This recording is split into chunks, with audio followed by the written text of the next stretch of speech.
Hi guys, Bruce here. Well, today we have an old electric John Deere, that's just a sticker, right? A18 pressure washer. Now I have taken the screws off the side and put them back in again. So we'll just dismantle it off the top so you can see. So, and I put the handle back on the soap dispenser. I believe it's soap on, soap off, but it's not. This is rotating, not this. So anyway, what we've got is a 5/8 of a horsepower motor. It turns at 1725 RPM. A little pump. And I got it for $10 at a garage sale. Zippo, you'd be proud of me. And it is AC driven, right? It's all electric. And the owner told me that it leaked. Wow, a pump that leaks. That's not a rare thing. So I'm going to hook up the water inlet to here. We'll turn on the water and we'll see how bad it is. I don't know if this is going to be an expensive project or whatever. I have no idea. So we'll just put you down right there in all its glory and splendor, and I'm going to hook up the hose. I'll be right back. Alright, I'm not going to do anything exciting without you. I just put a new washer inside this connection, and I'm going to turn the hose on now.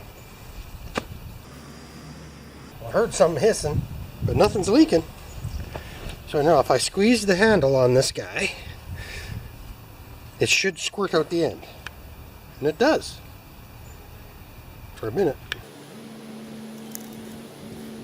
Well, it's a little bit of stuff coming out of there.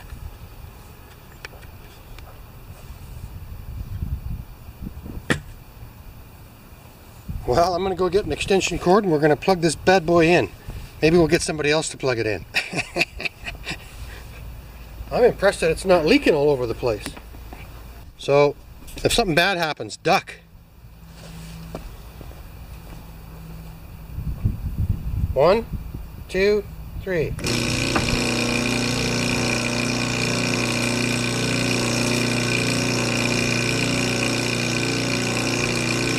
Oh, that's better than I thought it was going to do. I think that's the soap application. Alright, much to my surprise, this is all one piece. This 1/4 inch shaft does not turn inside that brass piece. So this is the extent of the action. And if we look, pardon me, but if we look at where that sticks out, it says soap and rinse. So I want to go to rinse. I might get a higher pressure. Who knows? Let's turn her back on.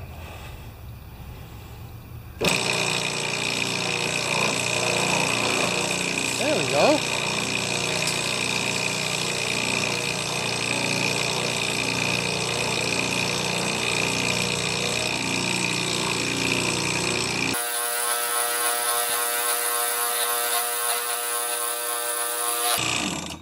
Well, it's going around and around. I am actually going to check and see if this nozzle is plugged next. Alright, there's the nozzle. And you can see through it, I think. There you go. There. So we'll just lay that down somewhere where we won't lose it in the lid. And I'm going to plug it in again and we're going to see if it improves on the pressure.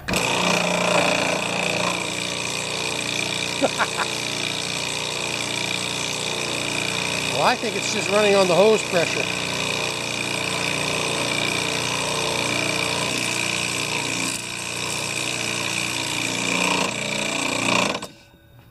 Well, it's doing more than I thought, but not as much as I'd hoped. That's pretty typical.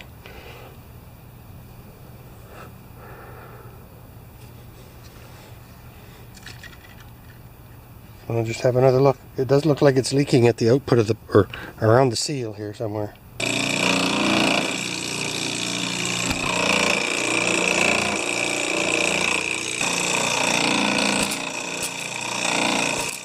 pressure's up, you get the leak there, right?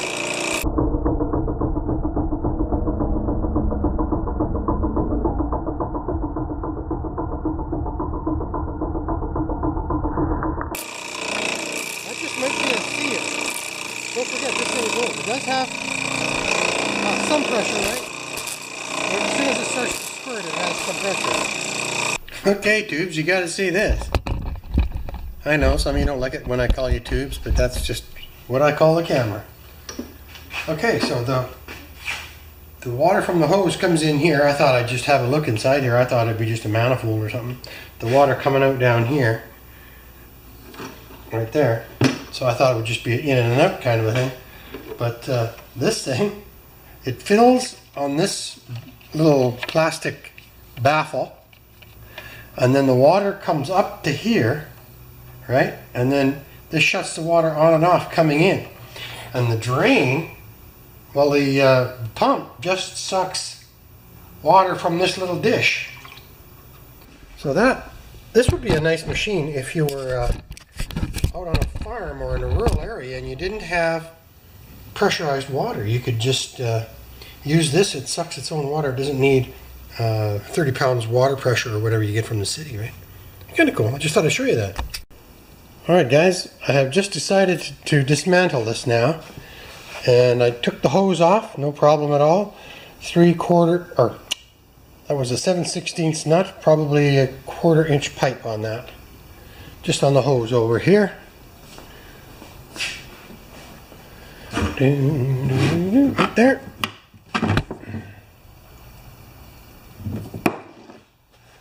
The smaller it gets, the easier it's going to be to work on. And I know you're not supposed to walk around the camera, but there we go. I'm going to remove this now. Oh, look at that. It's a beautiful thing.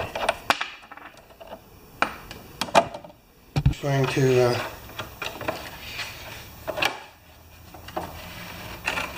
because don't forget, you got to put it back together, maybe.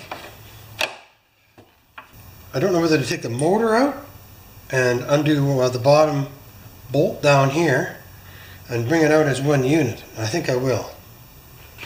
So let's just get some hefty wrenches in there. A little smaller than that.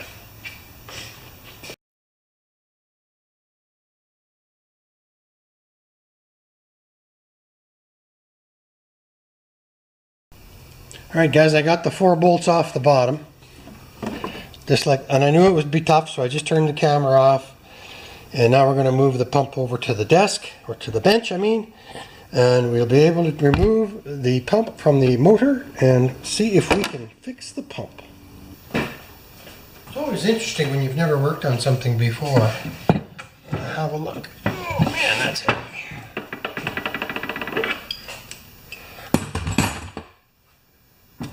And it was leaking out of here. I think I can stand it on end. Okay guys, I got lucky, and down in here these 2 Allen screws are coming off.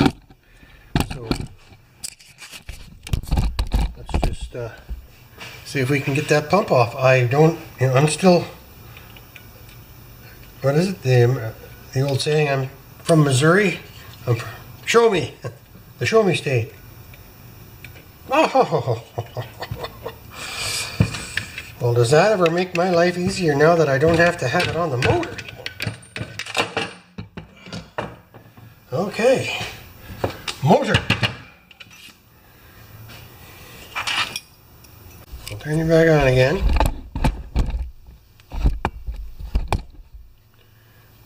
Zoom in a little. Don't like zoom. Not a big fan of zoom. And then there we go. When this turns, that little guy goes back and forth on that semicircular cam. And that's it. Alright guys, well, we got the pump off.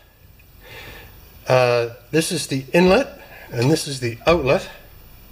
So that's how it was sitting in the pump, in the case.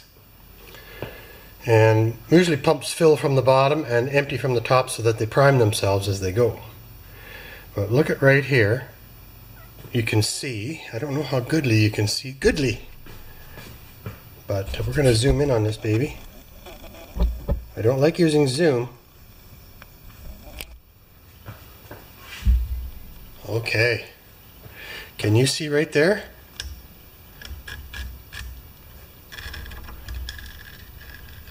There's a big crack. And also there's another one right up there. And that's where it was leaking when we were watching the video of the pump trying to pressure up. So Mother Nature is more powerful than us. The water gets into here, right? Lays down, probably drains through all of the components and down and stops here. And this is where it's split. Water expands when it freezes.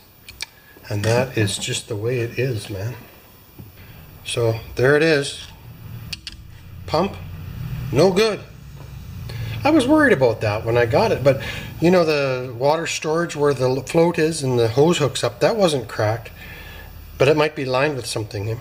So that's really too bad. I was really hoping to fix this thing, but I know that that's not fixable. Well, it's cast iron. Cast iron's hard to weld, and it's a pump. It's a fine piece of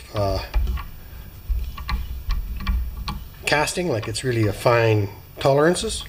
So I don't think welding in there will do anything for us. Gotta go to the other set of wrenches. Alright, you guys. Have you guys ever heard of the series of wrenches called Tough? If anybody has. I've had these since I was 20 years old. And I tell you, that being 20 years, so that wrench is 40 years old, right? And it's thin, it's got a thin profile, tough. I beat on it. Been mean to it. Ah, I see. I bet you this whole thing spins. And that's a stripped pump. I'm just torqued about that crack.